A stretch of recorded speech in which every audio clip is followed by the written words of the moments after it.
Today's February 23rd, 2025, and welcome to the 429th episode of the So Video Games Podcast. Here on the show, we talk about any game at all, including new stuff, old stuff, and anything in between. My name is Brad Galloway. I'm the one-man host of the show and also the editor of GameCritics.com, a website that uses the full range of review scores from 0 to 10, while also offering full accessibility information on every review that we publish. And with me today is everyone's favorite man about town, Carlos Rodela. What's up? Carlos, you're back. Yeah, and it's weird to hear that new intro. Yeah, I've been kind of tweaking it, kind of working on it, kind of just, making it feel a little more homey. I like it. Nice. Yeah, it's good to be back. Yeah, welcome back to you. What you been up to? This and that. Stuff and things? Just a couple things here and there. Yeah, I'm working for a tech company. We're launching a podcast network, and then I'm doing my Glitch to the Ground gaming stuff still.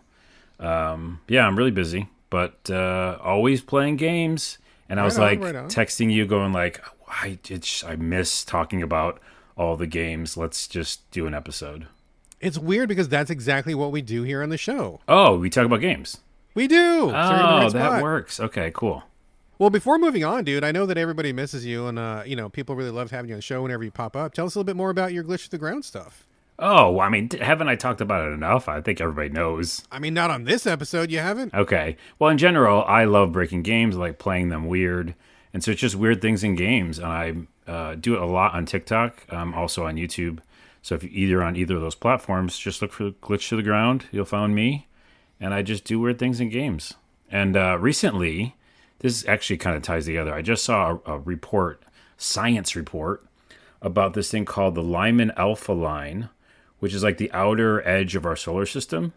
Mm-hmm. And they haven't been past it, I guess, with a probe or something.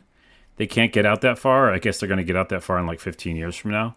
All right. And so it made me think of what I do in games.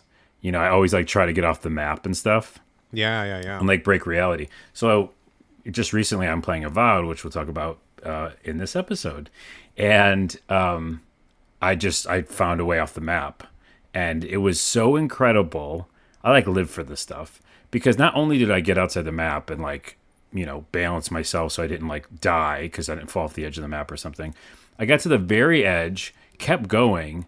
The game started chugging, it just started stopping. It didn't want me to be out there. Just couldn't process. No, it couldn't. And I walked up to a wall that looked crazy, and it had Matrix code. Are you serious? Yes. It wasn't exactly ones and zeros, but it was green and black, and it was I saw through the game. Do you think it was a joke from the developers? No. That's what they do in dev or something? No. I literally saw the creation of the pixels. It's nuts, dude. You looked at it like the secret core of the universe. Yes, I looked at the code. So I relate that to the science. See, we haven't been outside of our solar system, so maybe it's that same thing out there. Well, it's funny because when you say you play games weird and then you kind of brought up the edge of the universe, whenever you say that, it always paints a very different picture in my head. When you're yeah, I'm Carlos and I play games weird for Glitch to the Ground, that always makes you think of you're on your couch upside down and your legs are hanging off the back of your couch, or you got a blanket wrapped around your head and you're playing blindfolded. Nice. I play games weird. I'm balancing 2 cups of Kool-Aid on my head or something like that. That would be weird. A different kind of weird. Very different kind of weird. Okay. To supplement that, I also just do weird things might be pick all the really sarcastic replies in Fallout. That was with something I did. So it's not just breaking the game, but anywho, check it out. Check it out. All right, Carlos, well, I'm glad you're back. We got lots of games to talk about today for sure. But before we get to the main portion of the show, as per usual, you and I are going to kick things off with housekeeping, where we talk about tidbits, news items, industry happenings, basically anything randomly game adjacent that has caught our eye in the last 7 days. I do have a couple of things here, if you don't mind me leading off here, Carlos. I don't, and I just actually found another one that I do have. So go ahead first. Excellent. And then Okay. I have something. Okay, I'll start and then you can jump in here. The first one is a pretty small one. It's just to announce that Rogue Trader, Warhammer 40,000 Rogue Trader, is now on Game Pass. It just hit Game Pass a couple days ago, coming from Owlcat Studios. They're really, really good at developing RPGs. And I gotta say, Rogue Trader is the shit. It is certified the shit. I mean, you don't even have to really even love Warhammer 40K to appreciate this game, although it definitely helps. But it's just a big, Baldur's Gate style PC style RPG, isometric perspective, tons of choices, tons of guys to recruit, tons of locations, lots of systems. You can fly through the galaxy. You can have battles. You have little colonies set up all over the place. You have your Warhammer dudes that you have all different powers and you're fighting chaos and everything. It's just like the total fucking package. And I don't know if it includes the DLC, but there's also recent DLC added to it to make an already pretty large game even larger. And I don't say large in a bad sense, although usually I'm not the biggest fan of long games, but I think this game is monstrously long, but I was having a blast with it. I had to put it down because of review responsibilities. We were getting close to Q4, game of the year time, and I had to put it down on pause for a while, but I'm itching to get back to it.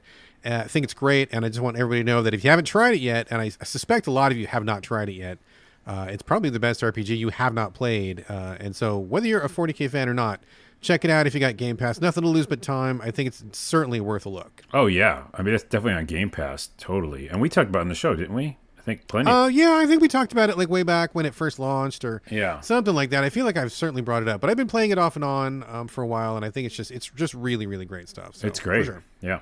All right, what you got? Oh, I just thought of this. I saw this news this morning. There's all these leaks coming out about Elder Scrolls because I guess they're going to announce it in July, which, crazy because I feel like that thing's never going to come out. Elder Scrolls 6, that being. And this is just a leak. But I thought it'd be perfect leak for us because we infamously talked about Starfield on the show. They say that a large part of the game, is it large part or some of the game, Elder Scrolls 6, is inspired by Starfield. Oh, God. In what way? In what way, right? Yeah, that all only sounds bad to me. And so that just, I'm like walking away, tiptoeing away from Elder Scrolls, hearing that. I mean, I know there's like 3 people out there that really love Starfield. John over at Gaming the Wild being one of them. I have to name drop him every time the game comes up. What's up, John? But like, I don't know that there's a lot of lessons to be taken from Starfield other than cautionary tales of what not to do, perhaps. Right.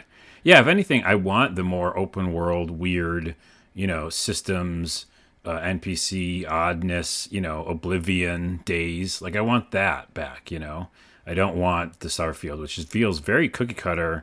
It felt very, obviously, the procedural generation stuff just felt boring. So I don't want anything from that into my Elder Scrolls. That's weird. But man. It's just a leak. It's just a leak. Who knows? Who knows? Speaking of leaks, this is just, I wasn't planning to talk about this, but you kind of made me think of it when you mentioned that. I heard a rumor that the next Grand Theft Auto... What is it? 6, 7? It's 6. It's 6, yeah. 6. Yeah, okay. I lose track because I don't really play that series very much, or barely any at all.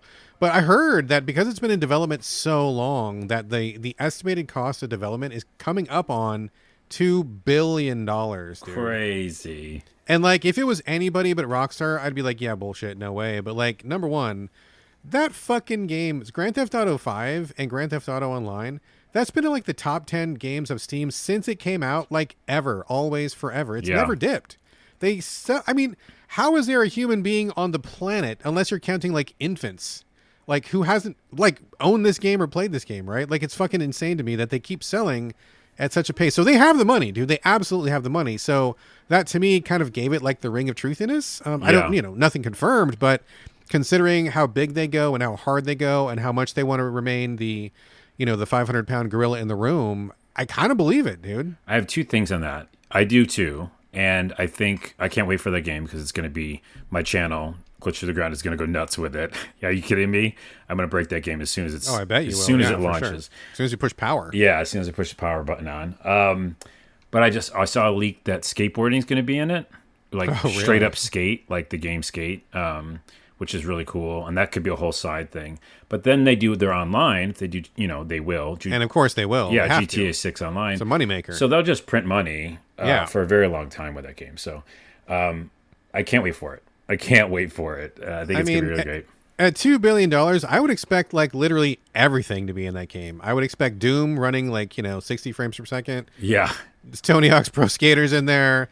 They've got Animal Crossing. They've got like dating sim. There should be literally everything in there for $2 billion, dude. Yeah. Well, here's the other thing I was going to say is that it brings up this point that I haven't brought up on the show before.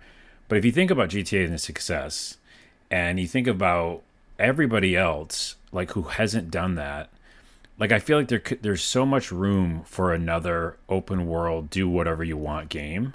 Yeah. And if people use the argument of like, oh, but it takes so much time and resources, I call bullshit on that, because I've seen indie games that are open world games on Steam that are like almost as good, right? They're not as good because maybe they didn't have as much time or whatever, or resources. But I just feel like GTA needs competition, because we win if we get it, right? Like Sleeping Dogs is a good example, and some other games that we love that do really good open worlds. It's just like I want a different take on it. You know, I don't want their humor take on it. I want somebody else's take on what an open world game would be.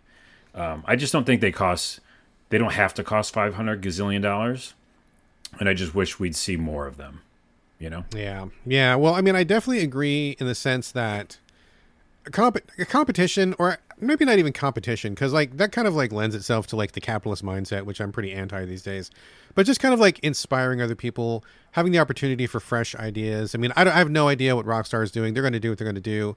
And with $2 billion, it sounds like they did everything, which is fine. But like, you know, sometimes you see a game or you read a book or you see a movie and it gives you an idea, and then that idea inspires somebody else to do something. And like just having like one consistent like big dog to like rule over everything kind of like clamps down on creativity and freshness. And Yeah. so even from that perspective, I agree with you. I think that we need a little bit to change it up, you know, kind of like, you know, Dark Souls, like, you know, Dark Souls is like its thing and that's fine. But then we started to see people kind of like do things that were slightly different, that brought something new to the table, that weren't just following in its footsteps again. And I think that was ultimately better for everybody, possibly even for From themselves, because I think they've seen what people did and were like, oh, here's a new perspective. I mean, I think that same cycle could happen with GTA as well. Exactly. And by the way, that brings up Inzoi, or whatever it's called. Inzoi?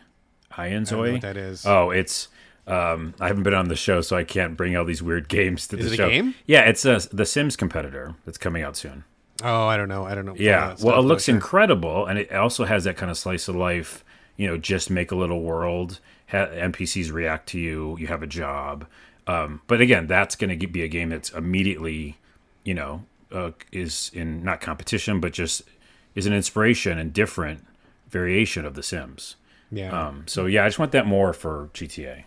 Yeah. All right, cool. Well, we'll see what happens. I'm sure we're going to be talking all about it when it drops. So probably all we'll be talking about for 6 months. So a couple more things in housekeeping before we bounce. And both of these are related to my favorite topic, generative AI. Boo. Okay. Okay. All right, so maybe you got some thoughts. I'm sure you do. I do. Microsoft just this week or past week introduced Muse, their first generative AI model designed for gameplay ideation.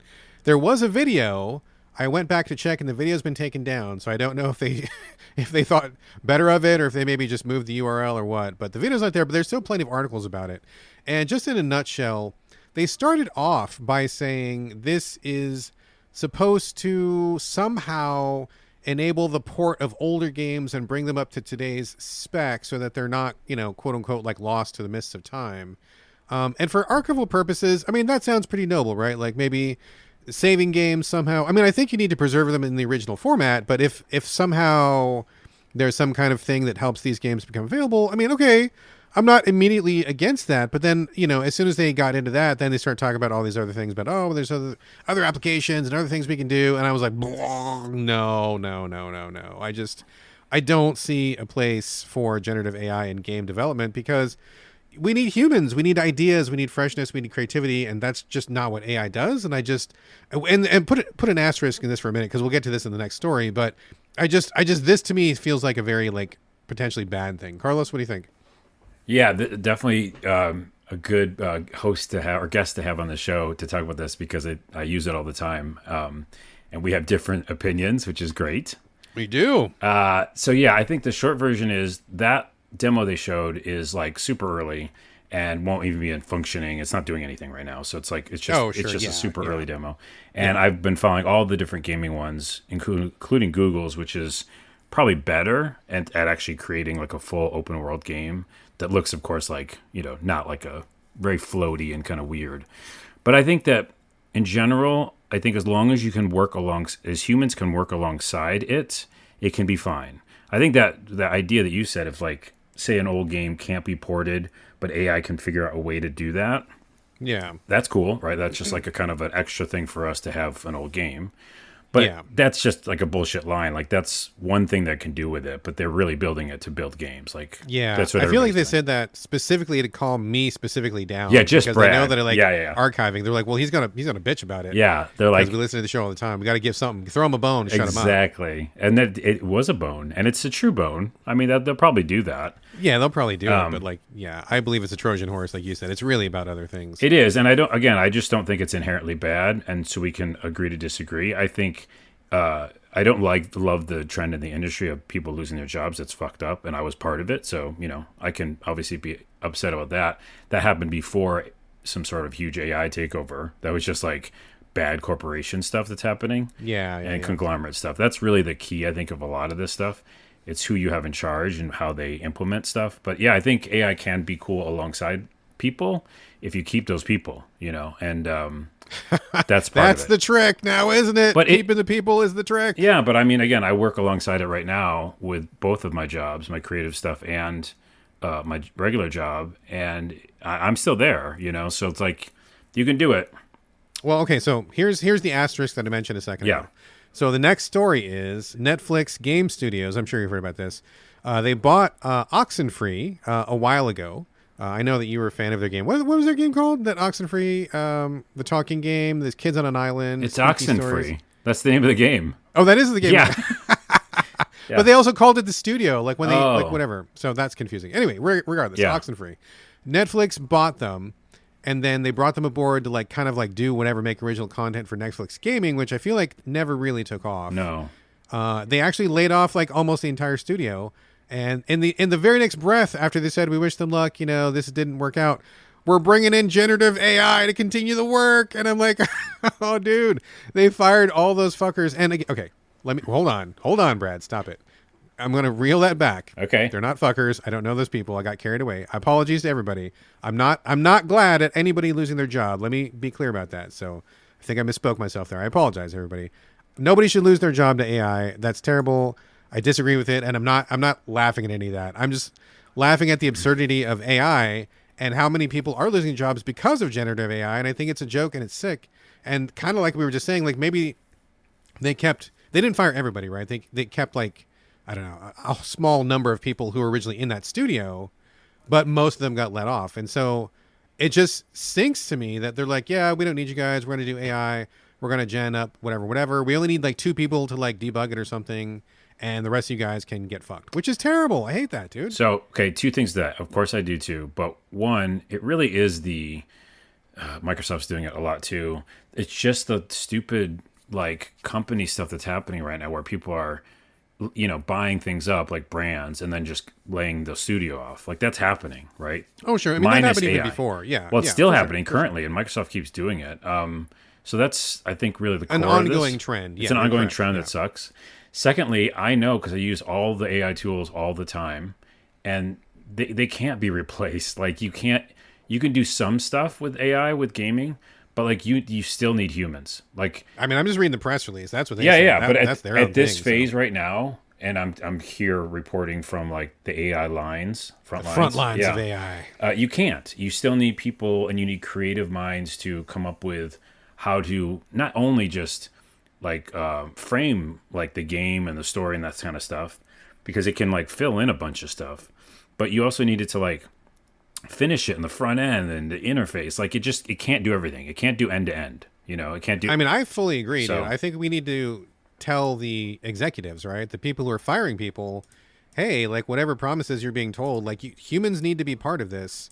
And AI, I don't care what AI it is, it's not going to be able to fully take over and just replace human creativity. And like the side note is like, if we keep doing this, and I don't think we should, like, AI doing as much as possible, whether it works or not. I mean, I think that the industry is really kind of going trend. They're just giving as much to AI as possible.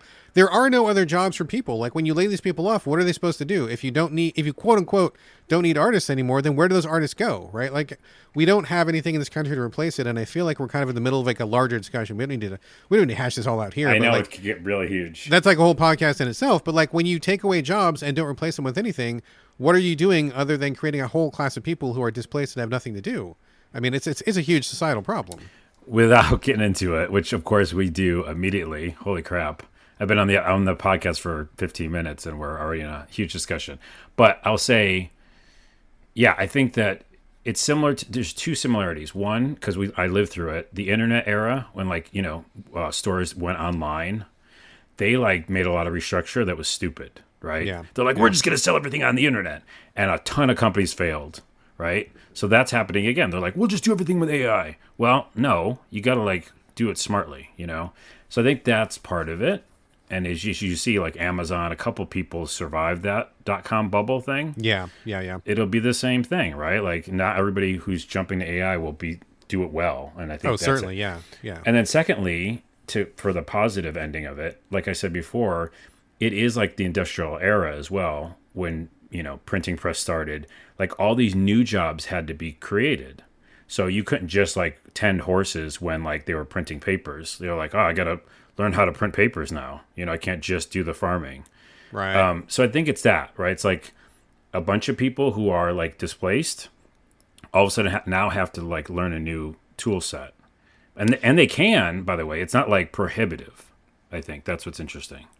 That's a larger discussion. We don't have to get into here, but I have heard many people... The printing press. Welcome to video games. Yeah, I mean, I've heard people say, oh, it's the Industrial Revolution all over again. And I'm like, okay, I get what you're saying, like in theory. And this is not directed at you. I'm just talking about in general. No, but that is something that people say. Go ahead. Yeah, I mean, people say it a lot. And I'm like, okay, but we're not really seeing anything being replaced. Like one prompt engineer, if you want to call it that, takes the place of like a whole department or whatever. But what are those 9 other people supposed to do? Like, you don't need that many prompt engineers. You don't need, I mean, I think that maybe we're hitting a slightly different point in time that we need to look at as a society slightly differently. Whatever. Larger discussion. It is a larger discussion, but let me just finish that point and say I have an answer for those 9 people. Okay. Yeah. Which is, by the way, it doesn't take one prompt engineer too. It might take a few. Sure. Because I'm just mega generalizing. Yeah, because I do prompting and it's not easy. And secondly, designers. Like I have a friend who does AI art. He's a designer first. He's an artist first, and he's better than me. Like he's incredible at like what he creates. And then he uses AI with it. So like those designers, instead of them getting displaced and losing their jobs, they can add the tools. So now they'd say they're doing prompting as well, but they're still creating actual stuff like in Photoshop or drawings or paintings. And then they're bringing that in. See what I'm saying? So I don't think you don't have to lose them. If anything, they are better suited to do better with AI because they already are artists. Gotcha. I see what you're saying. I see what you're saying. Yeah, I hear what you're saying. I mean, I kind of disagree as an artist myself, but I mean, that's a whole other discussion. Yeah. But the bottom line being, I hope that these people don't get displaced. I hope that they do end up having a job to do, whatever that is, or they can find a new job, or maybe a new industry will be created or whatever. So I just don't want to see the worst case scenario of all these people getting fired, AI taking over, and like you said, the bubble will burst, and it's just going to be chaos for everybody, and it just really doesn't need to be that way. Yeah. So hopefully we can avoid the most of it. And again, apologies if I seemed like I was laughing at those folks to get fired. That was 100% not what I meant. So my bad on that. Hopefully everybody will land on their feet and get a new job in the industry, and things will be 100%. okay for them. So yeah. All right. Before we move out of housekeeping, you had an ask for us here. You had a couple small games you wanted to throw out real quick? Oh, yeah. I mean, there's a million games I've played since I've been on the show, but I would just mention, I can't believe how amazing Stanley Parable Ultra Deluxe Edition is. Oh, okay. Because we played the original, obviously. Talked about. I did not play the original. Oh, you didn't? I've actually never played it. Do you like comedy? I mean, I do. I just have never got around to it. Okay, well, here's my plea for you to play it, because we always talked about in the show how comedy is so hard to do in games. So difficult. Very difficult. It's hard to do in general, but it's impossible in the games, it seems like. They are fucking brilliant. They're so funny. It's Crows is the studio, because I looked them up after this and just played everything they had, which they have a bunch of demos on their website. Yeah, they are so brilliantly funny. And what's cool is the Ultra Deluxe Edition, which I had never played. It came to like PlayStation. It was like one of those free games. Oh, okay. And that's why. So I loaded it up and I was like, oh my gosh, I haven't played the Ultra Deluxe. It like has a separate whole story. And it's crazy. It's like really funny and pointing jokes at itself. And I can't stress enough how incredible that game is. Also, I did a glitch to the ground of it, and it did really well because people were like, holy crap, that game. Huh. So I'll have to definitely check it out. Is it I think at the time that people were really talking about it, it was not on console at that time, and that's why initially I stayed away because I was like, I just don't want to get on PC for that. But I mean, it came to console like a while. I mean, last year or recently-ish or something. Yeah. It's not been on console forever, I don't think. It hasn't, and that Ultra Deluxe I feel like was pretty recent too. So just boot up the PlayStation; it's on there. All right, I'll check it out. Yeah, I've heard nothing but good stuff for sure. It's incredible. And then lastly is just the Path of Exile. I wasn't the biggest fan of the first game. I love Diablo, but I decided to go in when PoE 2 launched, in early access, because it was fun to be part of a movement. Yeah, I like those it's that FOMO thing, but I enjoy being part of a server that just starts up, and you're like, get in on the zeitgeist and see what Yeah, people are it's talking kinda about, fun. be on the leading edge. Yeah, I get you. So I was on there, and we were all on there excited, and it went down, and it came back up, and all that stuff. But it in my opinion, the game still has too many difficulty walls. I don't know why they're there, but it's just you have to you don't feel strong enough, and then you have to go back and grind. But other than that, it's super addictive, and the graphics are great. Where are you playing it? PlayStation. PlayStation. Okay. Yeah. I remember I played the first Path of Exile, and I thought it was a pretty good time for a while, but it just was huge, and I kind of just bounced off it. It wasn't really what I was looking for at the time, but I had a good time. And you think number 2 is much better than number 1, right? Yeah, I just think that in general, it's also geared towards a controller, so they Yeah. planned on that, and it has the co-op thing in it. So yeah, it's just really, really relaxing and fun. I like that still. So, anyways, Right on. All right, folks, that is it for basically housekeeping. I usually talk about circlebacks. I'm going to skip that this week since we have so many new games to talk about because Carlos is here. So we're going to just skip all the other preamble and get right into the main portion of the show here. We are wasting no time whatsoever. So, Carlos, we are now in the main portion of the show. Wait, before we get to the main portion, because you used to talk about eggs, I just thought of something. I recently had a jumbo egg. Yeah. And I have a question for you about that. So how do you make the chicken make a jumbo egg? I think it's just the breed of chicken. I think it's just the specific chickens have different sizes. We have, I think, 3 or 4 different types of chickens. And even though they're all kind of in the same ballpark, one specific breed will have definitely smaller. Like the Brahma chicken I have, who has those little cute little furry feet. Her eggs are always slightly smaller than the rest. And then the one at the top end, I think it's... I forget. The usual generic yellow chicken. I forget what they're called, but they always have the biggest. I think it's just a breed, I believe. Okay. Yeah, I got those, and I was like, whoa, they are bigger. And then one had 2 eggs in it. Oh, the 2 yolks inside? 2 yolks inside. Yeah, that happens sometimes. That's really weird. It was weird. But bonus! Yeah, it was bonus. Bonus for me, my egg sandwiches in the morning. I have an egg sandwich almost every morning. Scrambled eggs with some shredded cheese. Yeah, right on. I love it. I love good egg sandwich, man. Yeah. All right. Anyways, video games. Anyway, let's get into the main portion of the show. We're going to just dive right into it. Carlos, looking at the agenda here, Infinity Nikki. I've played it. I know. In fact, I think we even talked about it before. One of the previous times you were on the show recently, we both talked about it, I believe. I have not been playing a lot of it lately because my time's been so focused on other things. Have you been into Infinity Nikki this whole time? I have for a while. I actually finally stopped playing because I have so many other things I'm playing. But, yeah. Did we talk about it in the show before I left? Yeah, I'm almost positive we did because you were like, isn't it crazy that I like this? I'm like, no, dude, because I like it too. We both like it. Oh, yeah. So then we don't need to talk about it. We could just skip it because I thought we hadn't talked about it. But in general, yeah, it's fun... we already brought it up. I feel silly now. Give us a quick update. How far did you get? Or anything crazy? Any beautiful outfits? Anything weird happen? Just give us a quick check-in. I never cared about the outfits. I thought it was always funny that whenever you did a outfit competition, the worst outfits won. So, the points-based thing made no sense. Yeah, it just I look terrible, and it was you win. I'm like, okay. I fell off of it because it had these cool moments with some songs and some kind of cool cutscenes and story bits. Yeah. But they're few and far between. A lot of it is just a relaxing time. But yeah, I think I just got bored with because I did all the things I could do with the bike, which I love. I love that bike.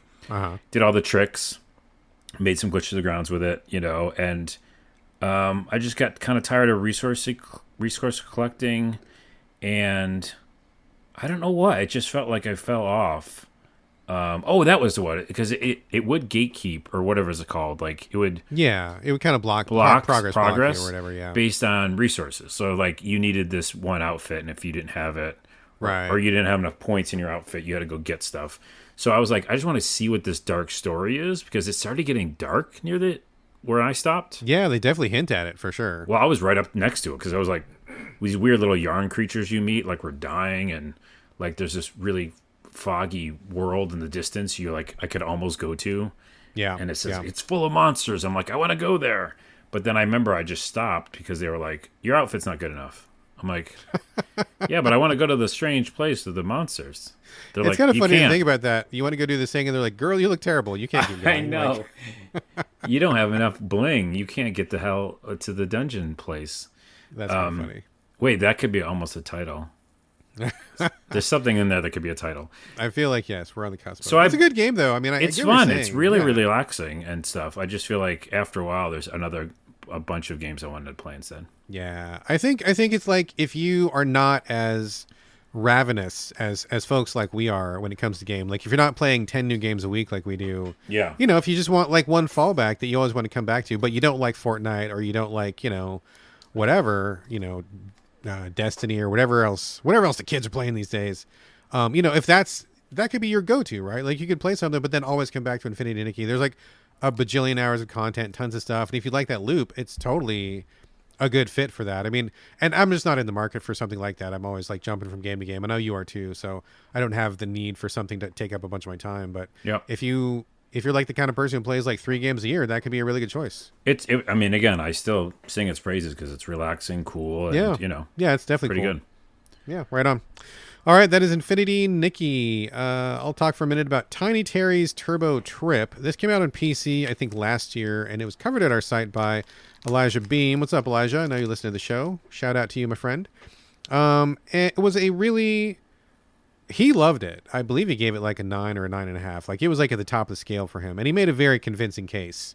It always kind of hurts me in my soul a little bit to give out numbers that are that high, but he really fought for it, and I feel like his write-up justifies it. So check out his review if you want to read more about it. Did you say it hurts you to give out numbers that It does. high? It fucking hurts me. That's It's like funny. it's like Ebenezer Scrooge, like not wanting to give out that little tuppence at Christmas time or whatever. Yeah. You know, like I hate giving out top numbers. We 'cause- don't give out 9s here. I know, kind of, right? Like you got to fight for that.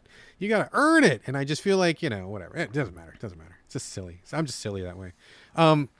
But I'm like, okay, so he really loved this game a lot. And then it just came to PlayStation like last week or the week before. So they sent me a code. Thank you very much to the publishers. And I jumped in to check this out. So what is it? It's kind of like, funny that we talked about GTA. It's like indie GTA is what it is. It's definitely a GTA game style, open world, drive anywhere. You've got a little car. You can visit these little buildings. Lots of little things to do. It's a very small scale, though. I believe somebody told me you can do everything in the game in like 8 hours or less. So it's definitely like indie scale experience, which is totally fine. I don't need every game in the world to be like 1,000 hours, right?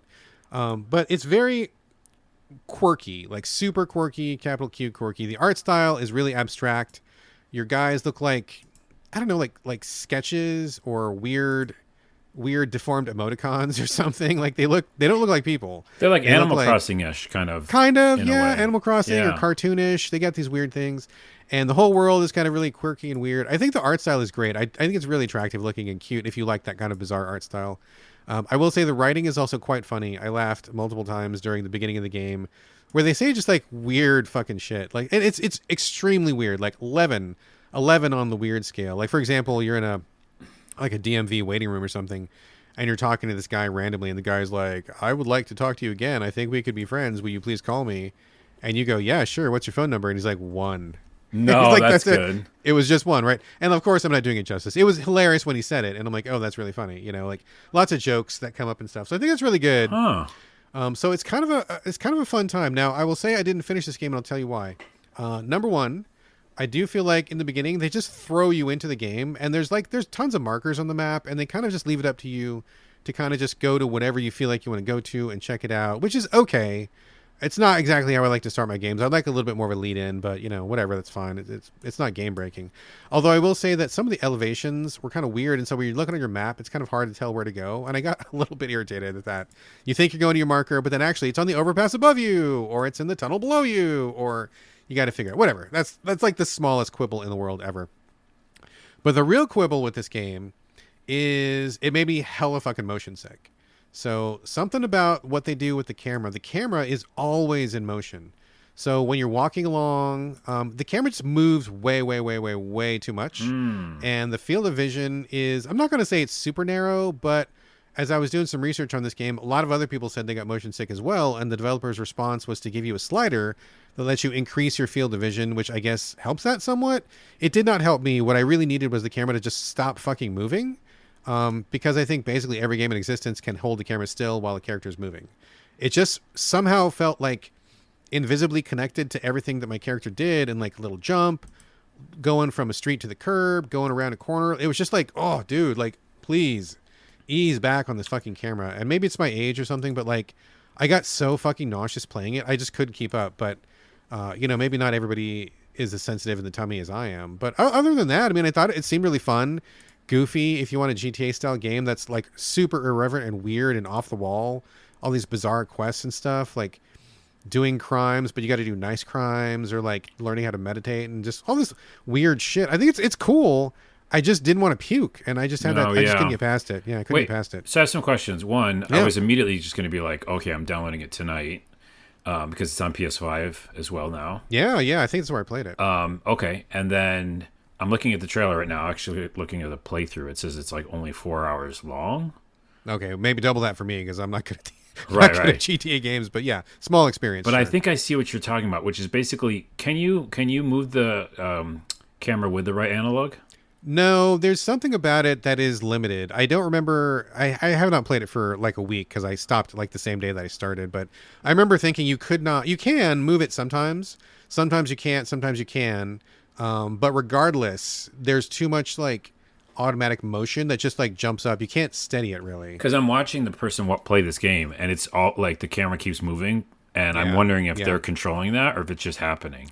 I bet it's half and half. I bet the camera's moving itself, and I bet the person's trying to get it to stop moving. Oh, that's fucked. I don't want to play it. You're 100% right, because I know what you mean. You and I have been playing games since they came out, which is a funny statement. Since games have been a thing, yes. And you just have to be able to control that camera. And if it's doing something, it looks like he's fighting it a little bit. Yeah. And I'm out. I'm fucking out. That sucks, dude, because it looks funny. Which is a shame. Yeah. It's a shame, because I think you would think this game is really funny. I bet you would really groove on this game, and I bet a lot of people who like funny games, or who like, smaller GTA indie type stuff, I bet they would really like it, but that camera is so fucked. Wait, have you reached out to them? Because that's a patch. We can get that fixed. Come on, guys. No, I haven't reached. No, I have not reached out to them. I was like, I don't have the space in my life to like fight those fights anymore, and I figure if I'm having this problem, somebody else is having this problem. Yeah, so somebody else can take up that lance and fight that fight. I'm just not going to. I just hope they do, because I will go back to that game in a heartbeat. Yeah. Yeah. So otherwise, I mean, other than the like gut wrenching nausea, good times, but that's too much for me to get past. So I had to bow out like really quickly. All right. Anyway, Tiny Terry's Turbo Trip. That's kind of a miss there. So. All right, over to you, Carlos, for Dreamcore. I don't think I've even heard of this one. Tell me everything about it.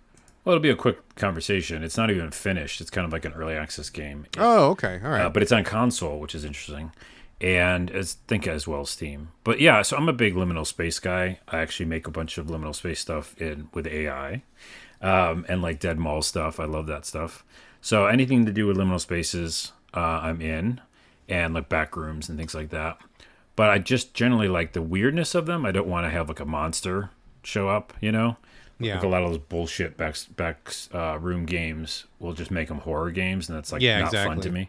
But I like the weirdness, and so that's what Dreamcore does. Is they basically just they're making levels, and 2 of them are available now. If you buy it for like, I think it's $10 or less. They do 2 worlds that you go into, and you've got to figure a way out of those worlds. And along the way, there's just weird, like, liminal space stuff. I don't know how familiar you are with liminal spaces. I am very liminal spaces, because you used to be on this podcast, and we talked about it all the time. Okay. And also, my son is huge into, like, the back rooms and that weird shit, so I hear it from him all the time. So I don't like it myself. It's not my jam, but I know exactly what you're talking about. And then you remember that game, the movie, I always forget the name of it, there's a movie, it's not Suspiria. Sounds like it. Anyways, there's a movie that does liminal spaces pretty well, where you just feel like trapped. Like it can get kind of creepy or it can be kind of relaxing. So what this game does is 2 different worlds. One is the pool rooms, which are very classic liminal spaces, which is these weird rooms that just have water in them, and you're like, why did someone make this place? Like, it doesn't make any sense, and it just feels kind of creepy and offsetting or off-putting, and you got to find your way out of it. That one I enjoyed less. It's kind of like you have to like look at things in the room and kind of figure things out. You know, like, oh, that weird room is this. There's a symbol there. I have to find a flashlight so I can. So there's like a puzzle element. It's not just vibes. Yeah, it's vibes and that. It's like you find a flashlight, you finally can go to the dark room, then you get through this thing and blah blah blah. Then the better one, which is unbelievable, is it's just a town. Which again, I'll look at it when you're talking about your next game. There's a movie that does this, but it's a town where like all the houses are the same kind of thing. Jesse Heisenberg's in that movie, but whatever. And I think I know what you're talking about. Yeah, they're in the desert or something. Is it that no, one? No. Okay. They're in a neighborhood like this, which like all the houses look the same, and it feels creepy. So you're in a neighborhood like that, and you're trying to go through. You're going through these houses, and you're trying to find a way out. I'll tell you a spoiler: is that it's like the Truman Show where you find like the edge of the wall, you know? Oh, and you follow it out. Yeah, you look like it looks like the sky, but it's a door. I finally found it, and I went through the door, and I was like, okay, cool. And in that door, it was like literally the not back rooms looking, but it was like a studio. You know, like they were building. Oh, gotcha, you know? gotcha. Yeah. Here's the thing. I thought I had beaten it. This is a spoiler for that game, guys. Okay, you know, guys and gals. This is a spoiler. After you get through that area, I thought it was over. I went to a new neighborhood. Nah. And then something else happens I won't spoil. And so it just kept going. And I was like, wow, that's pretty freaking amazing. And it all has that VHS effect on it, you know? Right. So the movie you're talking about is Vivarium. Right? Vivarium, yes. Vivarium, yeah. Which is more scary, and I didn't really like how scary it got. But anyways, it's very good for what it does. Like, I mean, cheap, totally worth it. And they're releasing 2 more worlds. I just had to, shine a light on it because I think it's one of the only ones that do that kind of space, I think, really well. Right on. Excellent. Yeah, not my jam, but I know a lot of people kind of dig this kind of weird, spooky, dreamlike kind of thing. So, yeah. And you said it's on console, right? Yeah, it's console. I playing with the controller, just sitting back, relaxing, and there's no scary. There's no jump scares. It's just more of like unsettling kind of at times, but mostly just like exploratory, you know? Yeah, right on. And that is Dreamcore. And you're playing it on what, PlayStation? Yep, PlayStation. All right, there we go. Let me talk for a minute about the Urban Myth Dissolution Center. This is a brand new visual novel that just came out, I think, last week. It's been a pretty good year for visual novels. This is another banger, I think. This one is pixel-based, 2D, really like big kind of chunky pixel art, but in a really good way. I think the artists are doing a lot of really good work here. The portraits that you get up close, I think, are very evocative and cool. And then when you're looking at the gameplay sections where they're kind of zoomed out a little bit, it's all very like, very low res, but I think intentionally so. And I think it's got a very appealing look. It's almost monochrome. They do like a lot of blues, mostly blues, some white, and like a little bit of red. And just something about it, kind of lo-fi vibe, I think is really working well for it. The premise is that you are a girl who has, I don't know, like kind of a clairvoyance kind of a power, and you stumble into this detective agency that solves supernatural crimes. You become a investigator for them, and then they send you on cases, and I think they're all in Japan. This is a Japanese game, and I think they're in Japan. First case is set in Tokyo, and it's really cool. So you go and investigate this case that somebody wants your help with. And it's very, very visual novel, but there's enough stuff in there to change it up. It's not all reading. And I've said that before on the show many times. I love visual novels, but there's got to be something about them that integrates action or better graphics or motion or gameplay. It can't just be like reading reams of text. And I find too many visual novels are just like one still picture with like 10 pages of text. And that is like, if I wanted to fucking read a book, I would go read a book. I don't want to read a book. Yeah. I want to play a visual novel. And this one gets it right. So you get to a place, there's lots of icons to look at. Like let's say, for example, you're in a woman's apartment and it's a 2D picture, low res pixel art. And there's lots of hotspots. You click on the hotspots and it'll say, oh, here's a clue. And oh, here's this spooky thing. And here's this thing. And you read about it. But then as you're going through, you collect like this little mental notebook. And so all these clues start to add up. And after you have enough clues, you can go into like a little reasoning phase, kind of like a Phoenix Wright or something like that, where you think about what you thought about. And then the game wants you to put the correct word in the correct order. So it's not like a text parser where you're just typing in whatever. It's very focused. Like there's only like maybe like 15 choices of words. So even if you fuck it up and you're not quite sure what you're going for, there's only like so many words you can do. And by process of elimination, even if you don't know what you're going for, you can figure it out. But honestly, most of the time, these are pretty straightforward. It's not like Sherlock Holmes brainbusters. I mean, which is fine. Like, I'm not here to be like super mentally challenged. I want to have fun, and I think it's just enough fun to kind of make you feel engaged, like you're solving something. But it's not so hard that you have to go like find a walkthrough or whatever. Like, you know, like they just want you to keep going and get the story unraveled, but they don't want you to sit there and just read. So they have all this stuff. So you're investigating, you're finding clues, you're putting those together, and then also you're questioning people. And then it's really a game of its time because you also do a lot of like social media and internet research in this game, which is really well done. You'll talk to somebody and they'll say like in the text, like a keyword will pop up. You're like, oh, that's something I should follow up on. And then you go fucking look them up on the social. What are they doing on Instagram? Oh, and then you see like their pictures and like, oh, this guy said he was sick, but here's a picture of him on the ski slopes. That fucker, I've got him. He's lying. You know, that kind of thing. You know?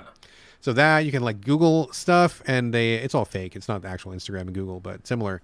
And so you can put in like up to 2 different search terms. So you can put in like, apartment, or you can put in like apartment plus haunted, or you can put like Tokyo plus apartment and like kind of do like these general searches as if you are doing your own online research, which is pretty cool because that's kind of the world we live in these days. And I think that's very accurate, and to incorporate all of these things that we're surrounded by in our real life is just really, really neat. So I think it comes together. There's also some spooky moments. There's not any jump scares or anything, but definitely spooky vibes, creepy stuff going on. And at one point, the girl does use her clairvoyance. And when you do that, it kind of puts the whole world in perspective. You can see ghosts and you can see residual images of things that have happened in the past. And so it gets all creepy and red. It's pretty cool. I dig it. I just saw the first case. I felt like, like I'd done something important, like we go through the clues and you get the first clue right and he's like, good. And you get the second clue right and he's like, great. And you get the third clue right and he's like, excellent. And the fourth clue right and he's like, superb. And they get all, like they build you up and they make you feel like you're really solving something, even though it's like, honestly, it's pretty easy. But that's not a complaint. Not a complaint at all. I love feeling good about myself when I play games, and it got me hyped and I felt good to solve the case. And I think this is a really fun one. It's really, really cool. Urban Myth Dissolution Center, I think, is really good stuff, man. I'm liking this a lot. Cool. And it's difficult to do that like search on the internet thing. I feel like we've seen that before, but I feel like it's kind of difficult to pull it off in a game. So that's cool. Yeah, it's really contained and really limited. So you can't just like Google off into infinity, whatever. You're never really that lost. There's only ever like 5 or 6 or 7 terms that you're searching. So again, like even if you don't know what you're doing, and usually you do, even if you have no idea, there's only so many searches you can do. So you come across the answer pretty quick. Yeah. But again, smart design. Keep me moving forward. Don't make me go running for a walkthrough. Just, have me puzzle it out for a minute here. And I think that's the job well done. So I really like this one a lot. I think this is very good. And this is the second amazing visual novel I played this year. This is on Urban Myth Dissolution Center. And the last one, Stories from Seoul, the Gun Dog, which I covered in the last show, was also fantastic. That was an outstanding visual novel. So visual novel people are eating well this year. Nice. Yeah, right on, man. Okay, over to you, Carlos, for a game that I'm actually very curious about. This is on Game Pass, Eternal Strands. My wife downloaded it yesterday, and I believe she's playing it literally at this moment right now upstairs. We watched the trailer together, and I wasn't sure what to expect because Eternal Strands tells me nothing at all about your game other than there's going to be thread, sewing. There's thread. I don't know what's going on. It is You're going to be sewing forever? Yeah, it's sewing RPG. But then you watch the trailer and it's like, oh, there's like some Shadow of the Colossus stuff, and there's some Monster Hunter stuff, and there's open world stuff.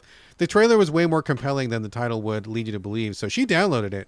She's playing it right now. I have no idea what she thinks of it. But Carlos, you've also played it, and I am dying to hear what you think of it, sir.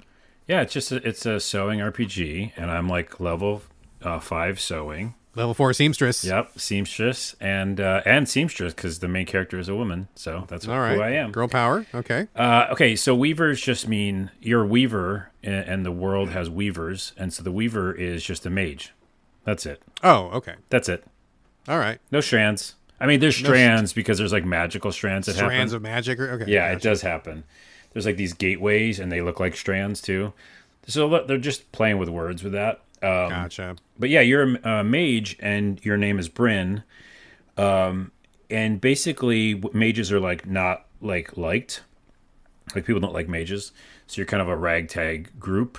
I won't spoil it, but whatever. There's like a little thing in the beginning that happens, and why you join up with a group of people, and you're all kind of like this little community. And some of these devs are ex-BioWare. So it's It's a little bit of focus on that kind of like storytelling within the group, like people like I don't want to say romancing, but just like talking to each other and seeing how they feel and that kind of stuff. More friendship dynamics, like typical of a BioWare kind of a game. Totally. Yeah. And you have a camp, and that's your base, and you go and like upgrade stuff there, and you talk to people. And I just wasn't feeling the vibe, unfortunately. Oh, really? With this game, yeah. Like I think it was on Game Pass for me. It was, in quotes free, so I tried it.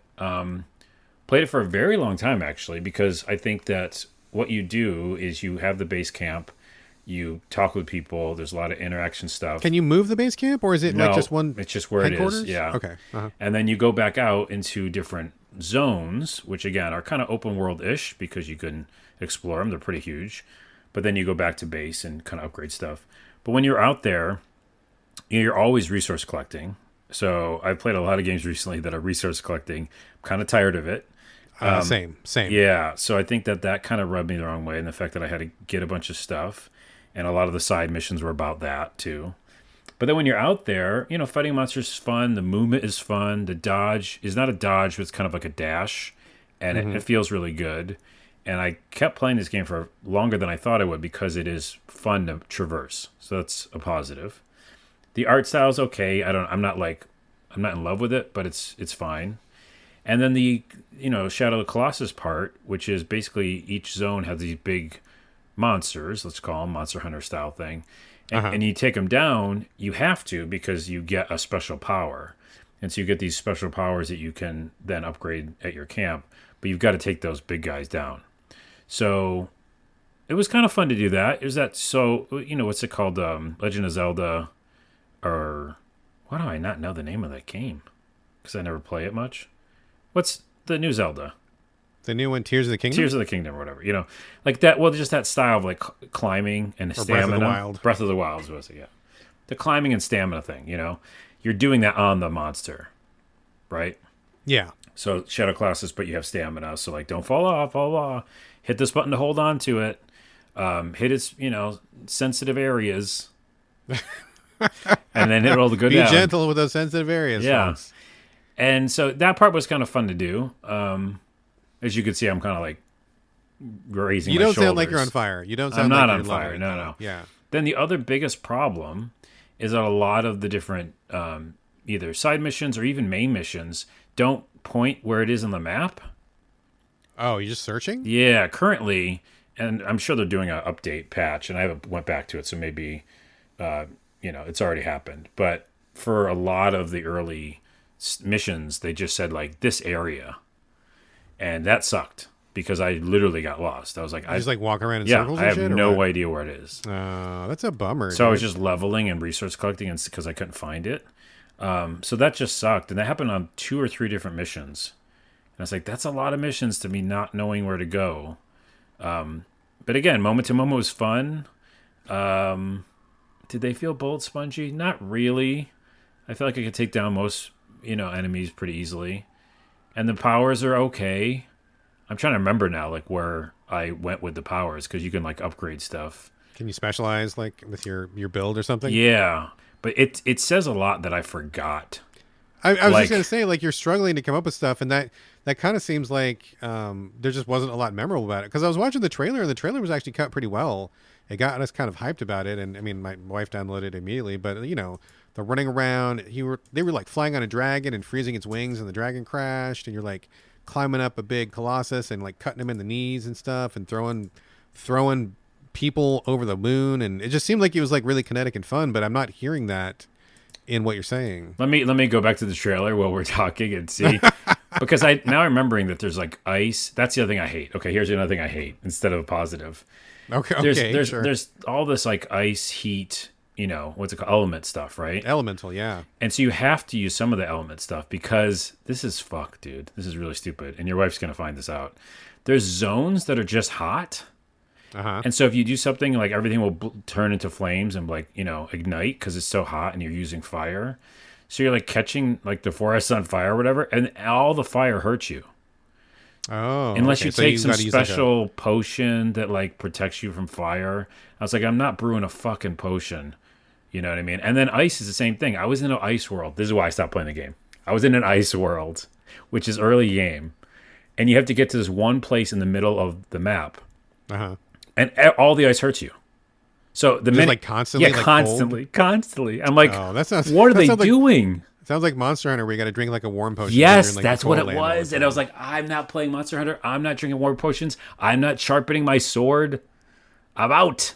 And by the Interesting. way, I did beat that because I was so mad. I was like, I'm gonna get to this fucking house, and I got there. I think I got there non-traditionally, as in like I didn't brew a bunch of potions. I just like fucking jumped, until I got there.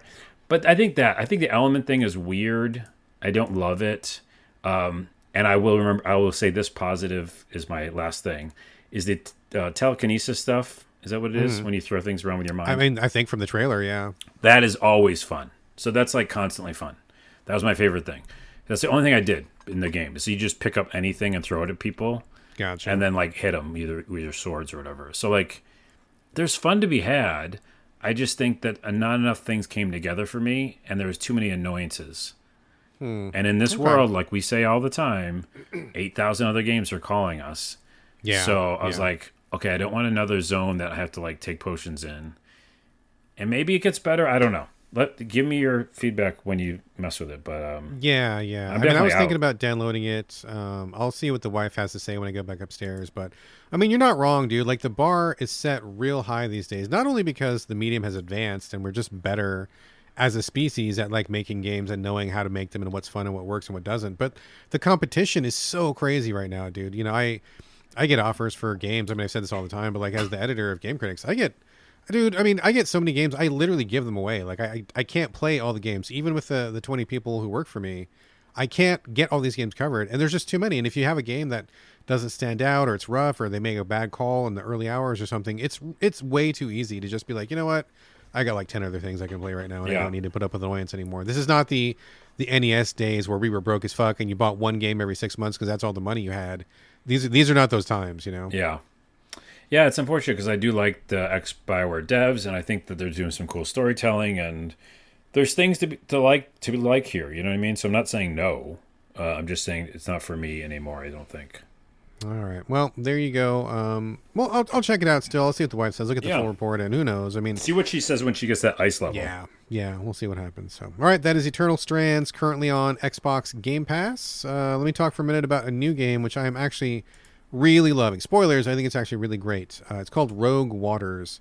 This is a turn-based tactics roguelite set in a Pirates of the Caribbean style setting. And I knew this one from the moment I laid eyes on it. I knew it was going to be fire. I knew it would. And I'll tell you why. Because I saw these screenshots and I'm like, these screenshots look low rent and janky. And that is attractive to me because that is where somebody experiments, right?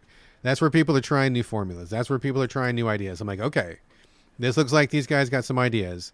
And then the thing that really doubled down and convinced me it was going to be a great game was that they fucking had no communication with me and refused to send me a review code. And I'm like, that always happens in my luck. Like, I get a bunch of games and I can't play them. But the games that I end up really liking are inevitably the ones that I never get a code for. I have That's to pay for funny. it myself. It always works that way. I don't know why. It's just the karma. So, like, I immediately emailed them back. I'm like, oh, dude, this looks dope. This looks like my thing. I would love to cover this on So Video Games. Please send me a code. Let's talk. Crickets. Not even a fuck you, your podcast is too small, or fuck you, we don't like your hair, or anything like that. It was like nothing. And I'm like, damn it. And so the screenshots were so compelling, though. I had to take a risk. And I got to say, it really paid off. So I did pay full price for this one. Don't regret it a bit because I think this game is dope. So right off the bat, let me just say it is low rent. It is janky. I mean, graphics are not the greatest. There's, all sorts of tiny little rough edges and glitches, and there's some UI issues, and like it's just like the textbook example of like a B tier game, like you're not expecting AAA polish, but that doesn't matter. Like, it doesn't matter to me. And if you're the kind of player that likes ideas and concepts and gameplay rather than just how it looks, I think this is a really fun one. So everybody knows I like roguelikes. You know that. Yeah. I love roguelikes. I love turn-based tactics. This is like two of my favorite things. It's like a total chocolate peanut butter situation. But what happens is you are a pirate who goes off to get some, like, whatever, mysterious loot or something. And just like in Pirates of the Caribbean, you make a mistake and the thing turns out to be cursed, and so you become immortal. And that explains the roguelike situation, where if you get killed, you just go back to your pirate base and you start over. And your crew might die and they might be gone, sunk to the bottom of the ocean, Davy Jones' locker, but you live on because you are like the immortal guy, which I think is a pretty cool idea. So you get your ship, and this is one of those games where you build up your resources over time. So there's a lot of permanence that carries over between each run. Whatever upgrades you put to your ship, like you expand the cannons, you expand your items, you expand your crew decks or whatever, that stays like permanently, which I think is really great. You're also, your personal stats, like if you increase your power, your health, all that stuff stays too. That's also great. So even if you lose a couple runs, you still finish with like some money and you got some experience that you didn't lose, and you're always like moving forward, which I think is a great idea. I think also there is a story campaign and there's also side missions, and you get to choose what you want to do whenever you want to do it. So if you start the game and you're like, I feel kind of weak, I want to level up, you can just do side missions as much as you want, infinite side missions, and they just randomly generate, here's a treasure chest, go after it, here's some loot, here's some experience, blah, blah, blah, use the systems, it's great. But if you want to advance the story, you can go through the plot where you're going to go after your pirate arch nemesis, and the further you get in the plot, the more stuff unlocks in the game, which is actually really well done. I want to say the pacing of this game is really good, because when I started, I was still learning systems. I'm like, well, let me do side missions for a while. Let me just get the hang of things. And I'm like, okay, there's like 3 different classes of guys. That's not very many, but that's okay. And there's not many differentiations in the cannons. That's all right. That's fine. And I kind of got my feet under me, my sea legs, if you will. And then I went back to the main story, advanced one mission, and then all this stuff unlocked. I'm like, oh shit, there's like 2 more classes, and here's some more cannons, and here's a different ship type, and all this stuff, and all these various things. And it's like, okay, cool. So like they want you to learn it as you go, which I think is great. Very measured. I like that a lot. Same thing for like new bad guys and stuff. Lots of variety so far, which I'm appreciating, but you have to advance the story campaign, just FYI. But basically how it plays out is you get like one of those Slay the Spire type roguelike maps, which I mean everybody's using in roguelikes these days. You look at a map and you can choose which node you want to go to, and then that one branches off to another one, and if you choose the left one, then the right one is locked off, vice versa, etc., etc. And they're all different events. Like there's story events, there's shops, there's strong battles, there's weak battles, there's question marks, which are just like, you try your luck and all that kind of thing. So it follows the general flow of a roguelike, pretty much to a T. But I think that's fine, because honestly, Slay the Spire got so much of it right. I don't really think there's a big need to reinvent that particular wheel. But then you go, and the thing that's really cool about this is, so how it happens is every battle starts out with ship to ship, which I think is a great idea. And I don't know that I've seen this in any other roguelike before. So pirate ship, it makes perfect sense. Whatever cannons and gear you have on your deck, like tankards of ale or, spiky strips, or you got all sorts of random shit, flags. Everything has a power that like either boosts your crew or hurts the other crew. And so when the 2 ships come up beside each other, you have 3 turns to use your cannons to take out whatever you want on the enemy deck. So let's say, for example, they've got a really bad swordsman that you hate fighting. You can shoot all your cannons at that guy and get him out of here. And then when you start the actual battle between the pirates, that guy is gone. Or sometimes if you don't like one of the buffs, maybe the enemy's got like a skull and crossbones flag that gives them like +2 damage. And you're like, that's too much to fight against. I'm going to blow up that flag. And then you'll like board the ship. And so you can kind of like take your time before the battle and figure out what's priority to you. What do you want to get rid of? You can't get rid of everything. And so it's kind of like pros and cons. What I think is going to be a better battle. What can I handle? What can I not handle? So I think that's an extra layer of strategy. I really appreciate it. I haven't seen that before, which is great.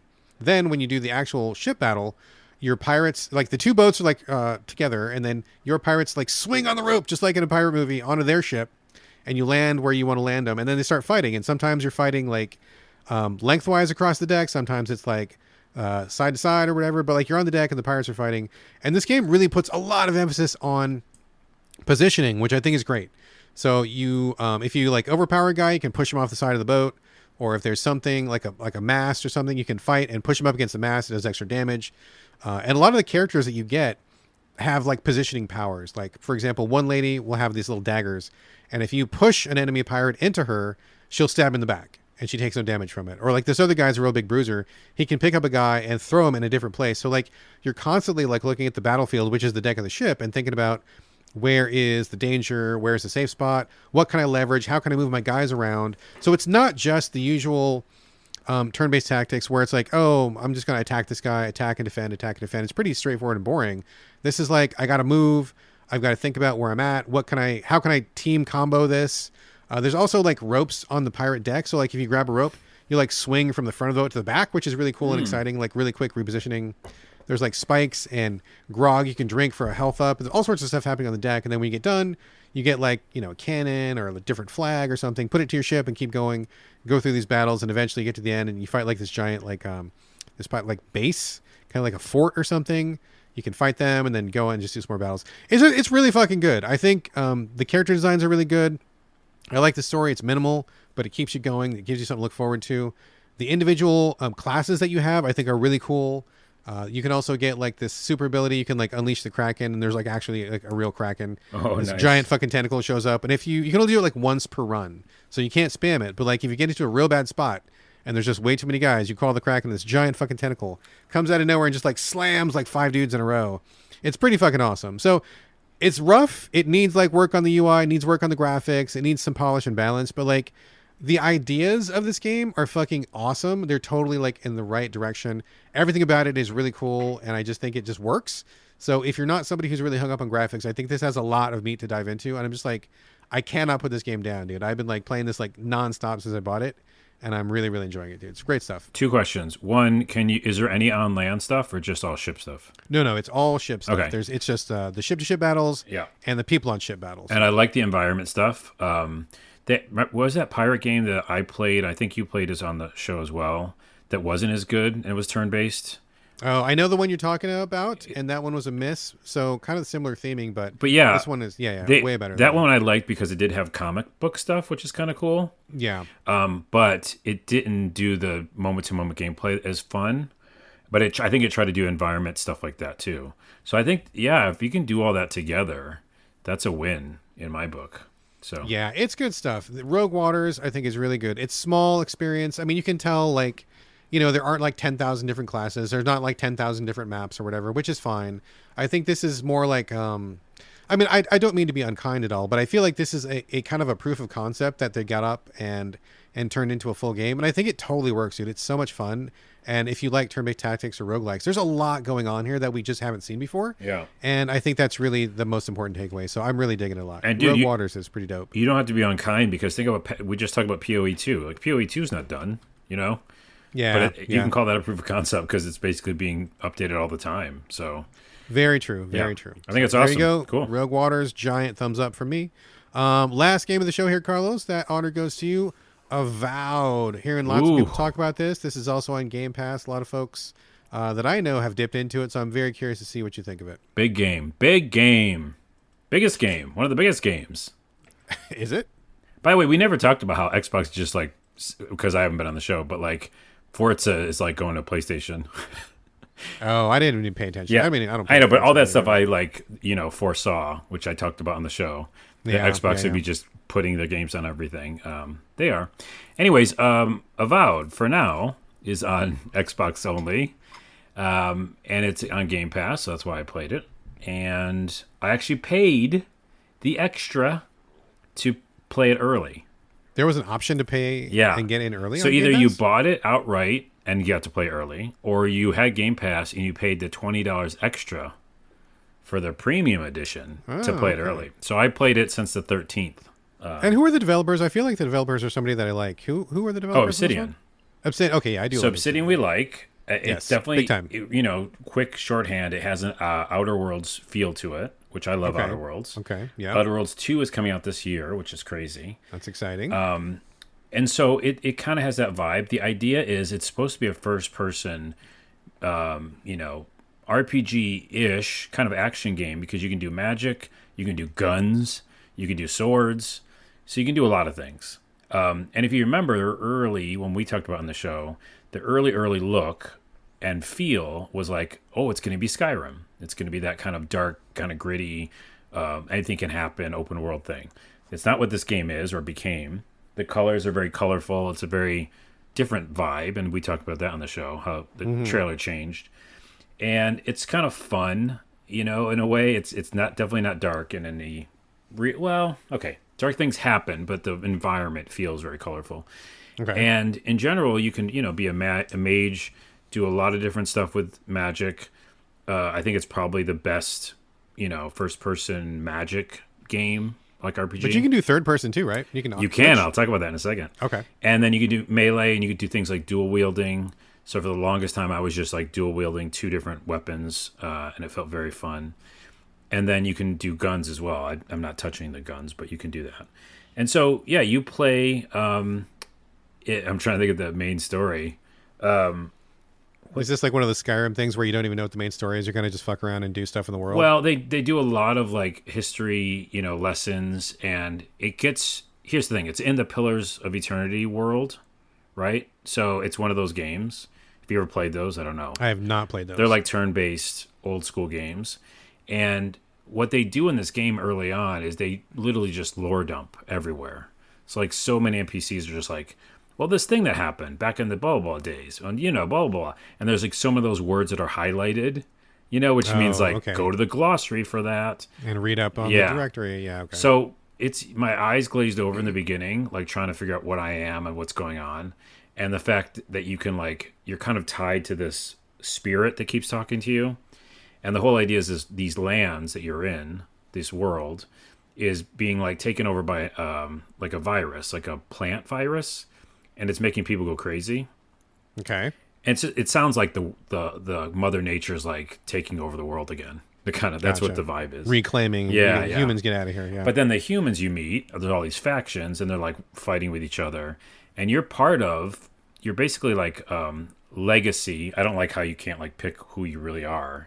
You can pick a little bit, but in general, you are an ambassador, or you're like helper of an ambassador, and it's very regal and bullshit. And they come in to like save these like war-torn lands, but they're just displacing them. They're just assholes. Gotcha. Gotcha. So as soon as I could, I was going against my own people, right? Because I didn't want to be part of this like, displacers. And fun fact, minor spoiler. At every turn I meet like my own people that I'm from, like this, this kind of army that's in there. I always go against them, and to Obsidian's credit, they'll let me attack some of the people. Oh, really? Yeah. Okay. So like, what's that other game that you did that before, where you were like the colonizer and you showed up and you totally sided with the natives, Greedfall, or the indigenous people? Greedfall, yeah. Is it like Greedfall kind of? Yeah. Now. And I'm all over the place on this, but in general, a lot of the decisions don't feel like they matter. Some are like Fallout, or like at the end they will, right? Or even like halfway through the game they will. Because I had one happen where like a whole town got messed up because of my decision. So that's interesting. I think not enough media outlets are saying that those kind of decisions are happening in this game. But not only that, now that I'm further in, those little moments, like I said, where I can just decide to attack somebody and kill them are happening. So they're not all over the place, but when they happen, you're like, wow, that's kind of refreshing.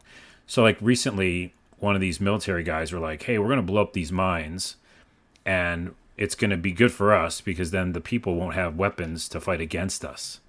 And I was like, bro, I'm on the rebel side. I'm not blowing up this mine. I want them to have all the weapons to fuck you up, right? So I killed that bitch. I killed him and took all of his stuff. And then I went back out and I was like, hey guys, that guy was an asshole. He was going to like blow up the mines. And they're like, oh, thanks for doing that, So that kind of stuff happens. That's cool. I love when stuff like that happens. Yeah. And then in general, there is third person, and it is janky as fuck. And oh, really? Yeah, you and I both love Eurojank. So if you think Elix, that's what it is. Yes, Elix. It turns into Elix immediately, which kind of takes you out of it, because first person, they do very good, right? This is a first person game. But they put that in there. I don't know why at some point. And I'm only playing in third person now because you and I love Elix, right? Yeah, I did. I had a great time with it. So sure. It's floaty. It's weird. It doesn't feel right. All of my videos I put on TikTok, they're all like, fuck this game for, third person stupid. And I'm like, yeah, I love it because I like games like that, So I now am a two-handed sword, third person, and I can't stop playing the game because it's just so relaxing and it feels like a new Elix to me. Well, that's a weird very review. Welcome thing. I mean, that's not a weird review. I mean, that makes perfect sense. And I think that is appealing to maybe me specifically, because I don't like playing first person games in general. This is my particular quirk, and Elix was a great time. So do you feel like, I guess my question is, okay, so this is kind of a weird question because I know not everybody's played Elix and I don't mean to get too much in the weeds here, but knowing how Eurojanky that was, do you feel like this is equally as Eurojanky in terms of like how you interact with people and items and stuff, or is it more polished than that? No, that's what's interesting. It is, and this might be the only review on the internet, lofty statement, that says this. right now, but it is like polish with Eurojank, because everything else, picking up stuff and upgrading and there's one other grievance I have, but in general, it's like a polished ass game. The minute you go to third person, it's semi broken, but you can play the semi broken with the polish. Does that make sense? I guess so, but I think I may just have to see it in my own eyes, because I'm kind of imagining like how some games kind of kludge their way through like doing small maneuvers, like picking up an item or interfacing with something. Is this the kind of game where you can pick up like anything, or no? No, you can pick up a lot of stuff, and by the way, you can steal everything, and no one cares, which is weird. Okay. So it's not that Skyrim thing at all. There's no NPCs moving around doing things.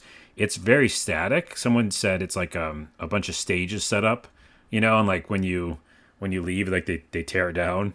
It's like that kind of thing where like you just go to a place and do things, and then NPCs are just standing there waiting for you To show up and to do their act. Yeah, I get it. So it's weird because it's a mixture of the two, especially when you go third person.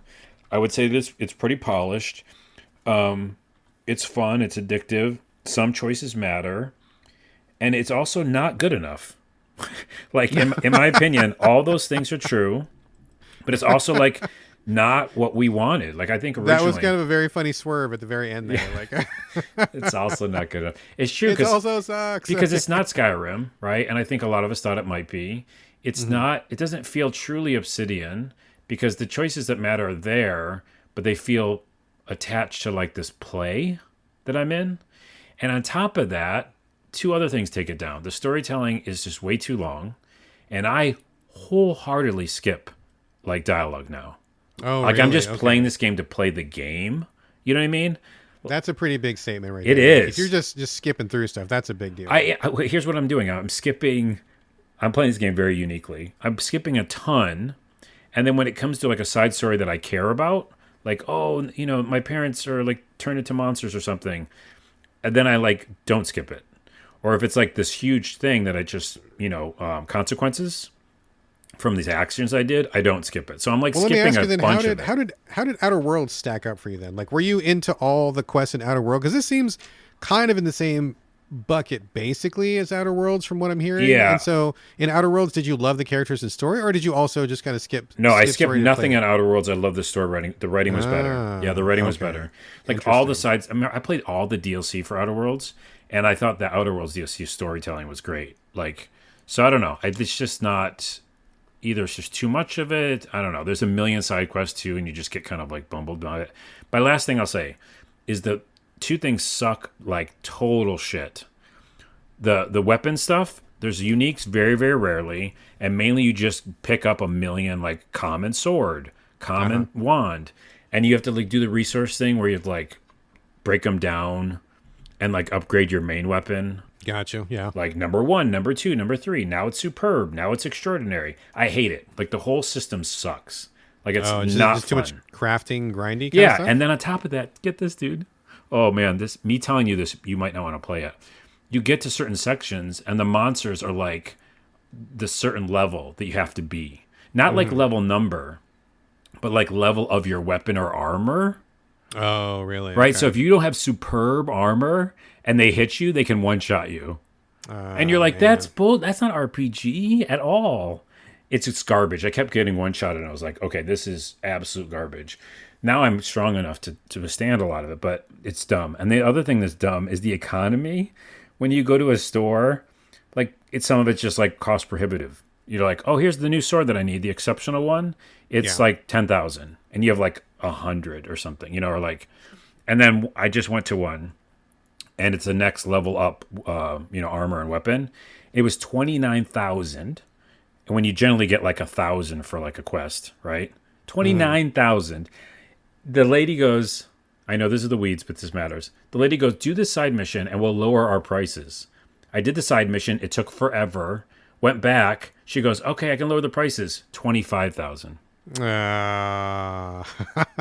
Boom. Is this because they want you to engage with the crafting? Like they want the prices to be so expensive, like you have to do the crafting? I think they want you to do every single side mission and like just like play the fucking game like to death. Because there's no other way you'd do it. Like you just have to grind. Of course, I am getting past it because I'm playing games weirdly. Sure. with Kool-Aid on my head. But yeah, Upside down with a blanket over your face. Yeah. which helps me level up faster.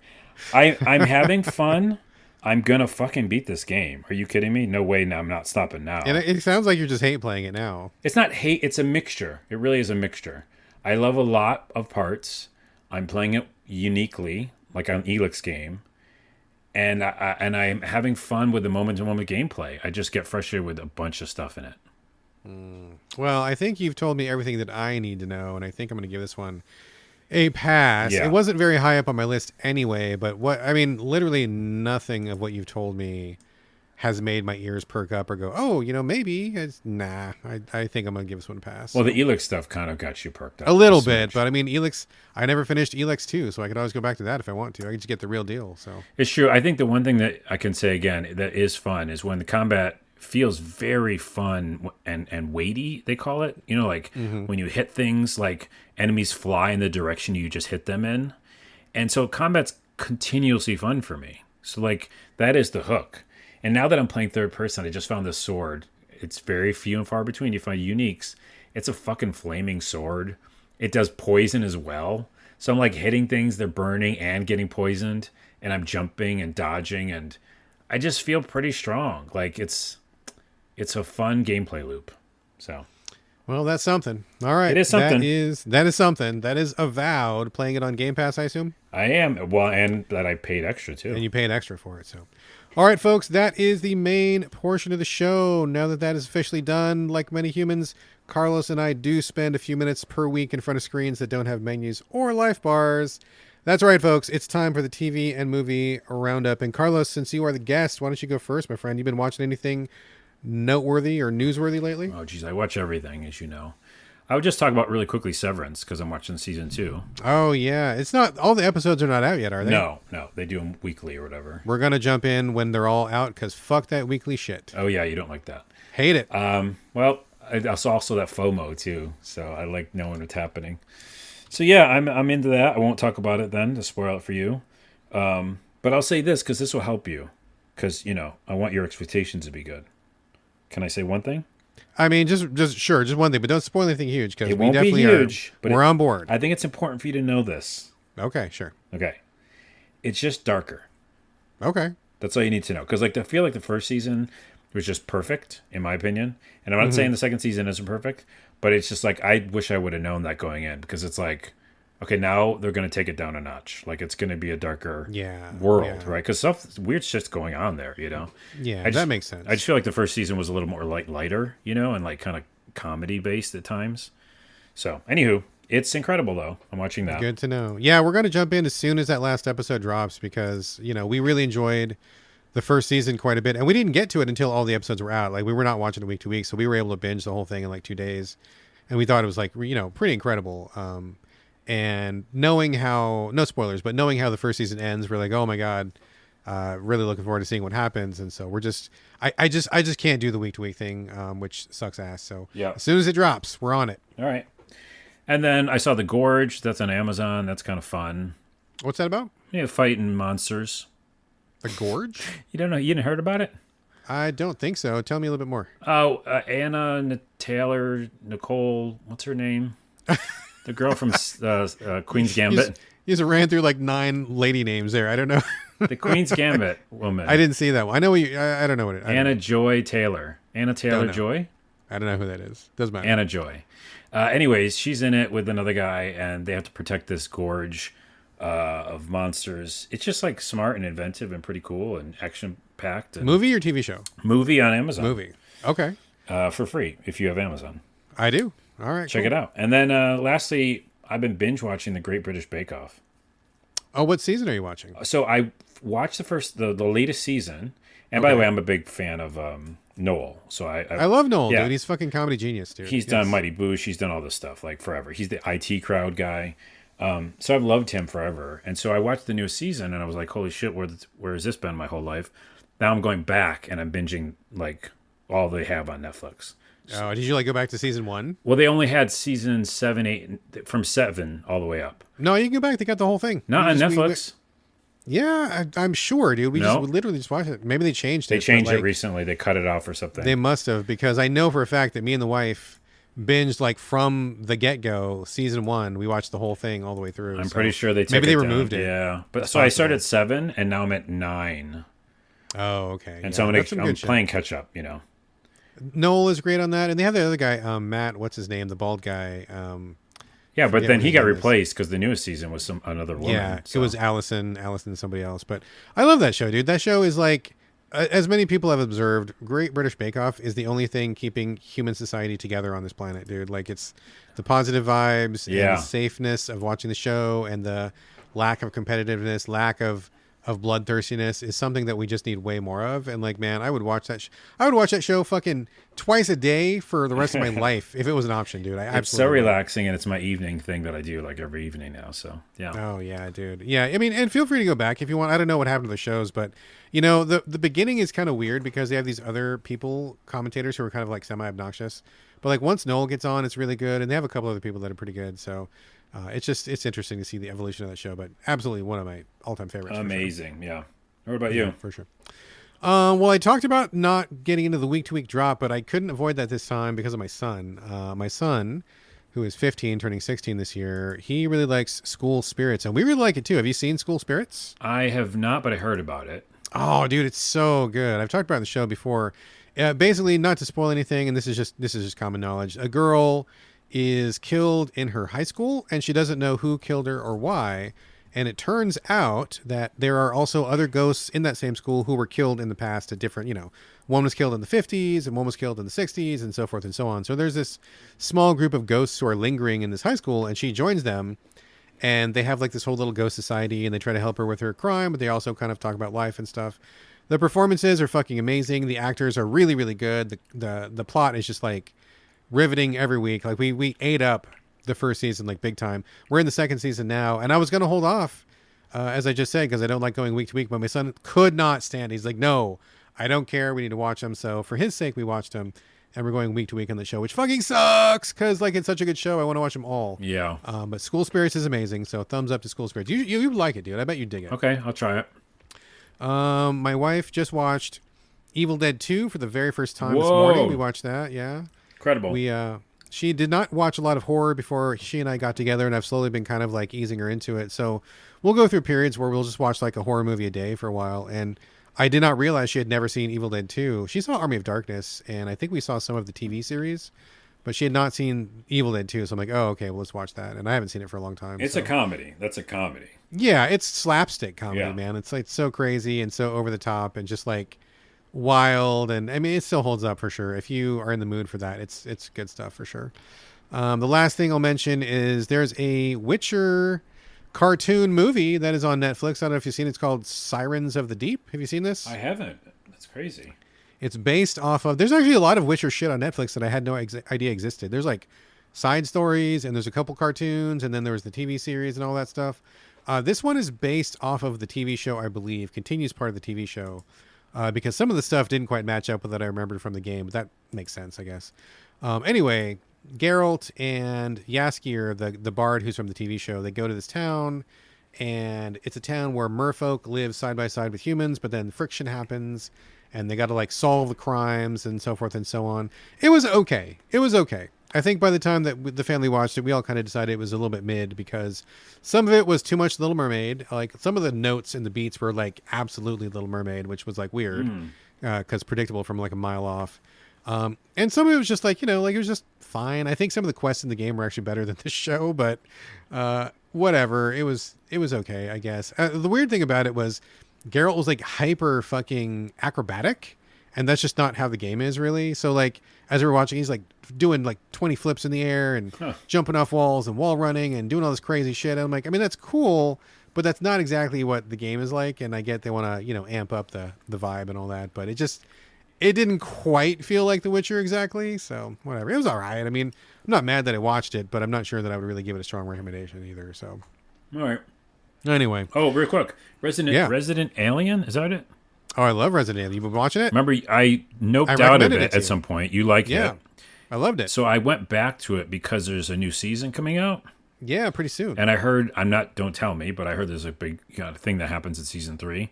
So I was Oh, sure. okay, I'm going to go back. And of course, I love the native angle. Yeah, huge native I presence. know, in I that know, I show. know. So I kind of like it again. It's gonna have to do a couple other things, but we'll see. All right. I'm watching it again. So I love that show, dude. I think that show kills. It's really good. We love the cast.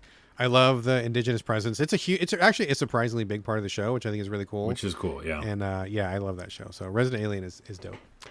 All right, folks, that is a show. Before the closing music, I would love for you to leave reviews, share the show on social media. Most important of all, please recommend So Video Games to your friends because nothing beats good old word of mouth, as always. Also want to get your questions and comments. Email me directly, sovideogamespodcast@gmail.com, or hit me up on social media.